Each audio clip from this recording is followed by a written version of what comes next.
Hello everyone, this is the Catholtist, and welcome to what is possibly the first episode of Here's How. This is just going to be a series of quick little guides to help new players get through some of the more difficult areas of Dark Souls 1 and possibly Dark Souls 2. I haven't quite decided if we'll move on to the second game yet, but for now let's just settle on 1. It's going to be just brief guide showing you how to get from place to place in the game quickly and more or less safely, how to get certain items, and how to fight some of the bosses that are notable for giving new players a hard time, and even some experienced players, as you'll see in my case in a minute or two here. So anyway, this first area we just looked at, I sped the video up since not everyone's going to be doing this, especially if you're a new player. I would not suggest taking the Master Key as your starting item, because you will end up going through the game non-linearly and basically running into areas like this where you're probably not supposed to be when you're just starting out. So this is coming straight out of the Asylum and everything. I used the Master Key to get down to the Valley of the Drakes, pick up the Dragon Crest Shield, which is a very nice little metal kite shield. It has 100% physical damage reduction, so you can just hold it up and completely block an attack from an enemy without taking any damage whatsoever. As you can see, I started out as the Deprived class, simply because I like having all my stats nice and balanced right at the beginning. For most new players, I would suggest either going with a Pyromancer or a Warrior class to start with, just because you get good starting gear and your stats are still relatively even all the way across the board. Pyromancer even starts with a little bit of magic. Now, the whole point of this run was to get us down to this bonfire, so we have basically unlocked a nice quick path to Darkroot Basin. And here we will be fighting our first Black Knight. These are kind of, I won't call them mini-bosses right at the beginning, but they are much more difficult than the other enemies that you'll be fighting in these areas. They present a nice little challenge for new players, and you can get some really great rewards from beating them. So, this one is a Halberd wielder, which gives him a very unique moveset, which can sometimes be a little confusing to look at.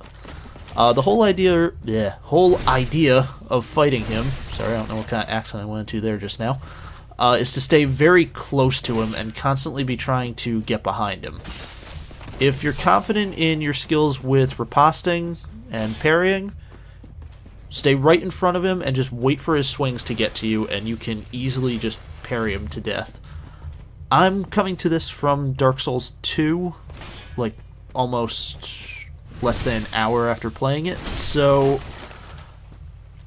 let's just say I'm not feeling too confident with my ability to parry right now. I got a few good ones in there, and you can see, as long as you just go straight into a riposte as you parry, you'll skip the entire animation of him being stunned and just immediately go for the critical hit. It's a general rule with any kind of parrying in this game: watch the enemy's hand. When it gets to you, that's when you should be parrying. Don't worry about the weapon itself, just pay attention to where the enemy's hand is. We'll take a better look at parrying later on, though. For now, this is what we're trying to get to. This is Darkroot Garden, and we are now coming up to Havel's Tower, where... Nope, I guess not. If we look back, yep, there he is. Havel is actually trapped. This is a character named Havel the Rock. He was a bishop in the Church of the Way of the White, and we'll get more into his lore a little later on when we come back to fight him. Right now, as you can see, he will just flat out one-hit kill you.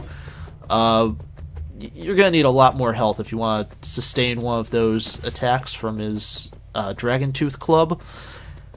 However, when we come back to fight him, I'm going to emphasize just never getting hit by it. Flat out dodge everything, go for backstabs. What you can see here, if you roll off this ledge, you actually find the dead body of the Hunter class and get all his armor and longbow and some arrows. So, if you started out as Deprived, this is a nice way to quickly get some armor right off the bat. Right up here we find our first Crystal Lizard, who will drop Twinkling Titanite and typically a large shard or, yep, there we go, a chunk of Titanite. All of these are going to be used to refine our weapons later on. Hang on to the Twinkling Titanite because until you get to a much later part in the game, it's very rare, although later on there will be a shopkeeper you can buy it from. Now these are the basic enemies that you'll fight in Darkroot Garden. They're tree people, basically. Their attacks have a very long reach, and they even have a special attack that grabs you, and at this level would basically just be a one-hit kill. However, it has a very long wind-up, as you can see there, where they raise both arms over their head, start to shake a little, and then come down on top of you. As long as you can stay behind them or have a shield that can block their basic attacks, they're not much of a threat, even in big groups. And they do come in big groups later on. So, now we have worked our way all the way around to the Undead Parish. We just passed the Titanite Demon, and we now have access to the first blacksmith of the game, and probably one of the most important ones. This is Andre. He'll sell you a variety of very good little starting weapons, some shields that if you don't already have a metal shield, it might be a good idea to pick up.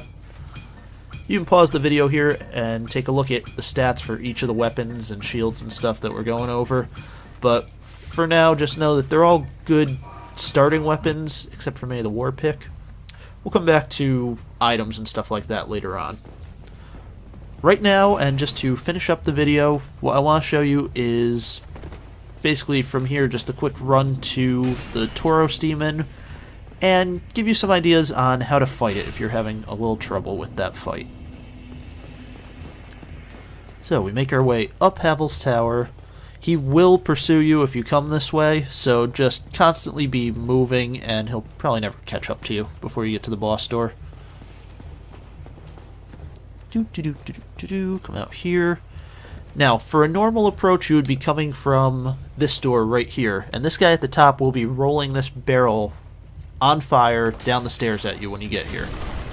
However, if you come from this way, it messes up his pathing. He does the attack anyway to the barrel and ends up killing himself. You can ignore this floor. The next floor is the one that we want because the boss door is here, but also, if you go and look in this barrel, we find another Crystal Lizard who will drop another piece of Twinkling Titanite, and in this case, a chunk. Again, that can either be a chunk or a large Titanite shard. So, walk through the fog, and we have gotten to our first mini-boss of the game. And his helpers. So, as soon as you walk out here, these two archers will begin firing at you from on top of this tower. What you want to do before the actual fight starts is just climb up and eliminate them. There's really no reason not to do this. You don't get anything special for leaving them alive to shoot at you while you fight the Tauros Demon. However, it can be an interesting little challenge if you find the game too easy on its own. Just leave them alive and fight the Tauros Demon while they're filling you with arrows. And, you know, like I said, just gives you a nice little challenge. So, the fight will not actually activate until you get about halfway out onto this bridge, maybe a little more, just past this broken section here. As soon as you come over to this side, the Tauros Demon will jump down and immediately come after you. So you have a few options here. The first is to just fight him perfectly fairly. I would suggest two-handing your weapon since the shield isn't going to be all that much use here. Again, similar to the Black Knight, you're going to want to stay pretty close to this guy. His hammer attacks can do some serious damage, but typically they don't hit very close to his body. Now, again, for new players, I would suggest thinking back to your fight with the Asylum Demon and kind of using what you learned there to your advantage. You can use this tower as a way to jump into a plunging attack down on his head, which will take out a huge chunk of his life. It's not necessary for the fight, but it does make it go a whole lot quicker. Now, let's test out how the shield works against his attacks. So, as long as he hits you with just the hilt of, or just the handle of the hammer, it's totally blockable. However, if the head of the hammer hits you, that's going to break right through your shield and do a considerable amount of damage to you. Now I want to emphasize, only jump down for the plunging attack when he's actually looking up at you, like he is right now. However, if you leave him in this animation too long, he will grow bored and jump up onto the tower after you. And if you're standing right there, he will pretty much one-hit kill you with that move. So now you can either proceed to fight him on top of the tower, which I honestly find a little more difficult than fighting him on the bridge for some reason, as you can see. But it does give you a better idea of what his attacks actually look like. So he has a few very powerful overhead swings like that, which will actually track you. So those will track your movement and can easily kill you in an environment like this. He doesn't seem to do those two attacks quite as often when you're on the bridge, however.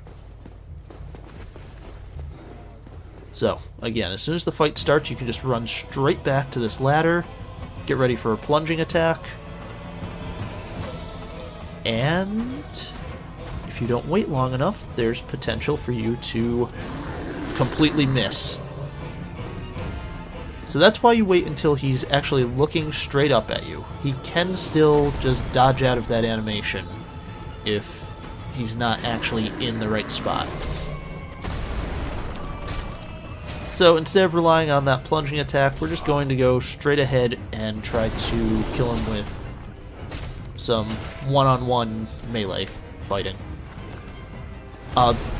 That attack right there, where he just slams the hammer down right in front of you, or right in front of him, that is exactly why you want to be moving just right in between his legs. When he winds up for that attack, you can move right to the other side of his leg or go straight through the middle, and it'll get you completely out of the way of it. Like that, except I kind of got caught on the collision of his legs. The other thing to watch out for, those claws, he can actually just step on you to do a little bit of damage and break your guard if you're holding a shield up. It's similar to what'll happen if an enemy winds up and shoves you or kicks you, except it'll actually deal damage straight to you instead of just breaking your guard. Okay, so we're going to try to finish this up here. As you can see from a few of these attacks, he can be staggered if you hit him with enough damage all at once. So that's another thing to take into account, especially if you're using a heavy weapon. But it's by no means necessary. So, that's the Tauros Demon fight. We'll come back and take a look at the next fight in the game a little later on this week. Hope this helped.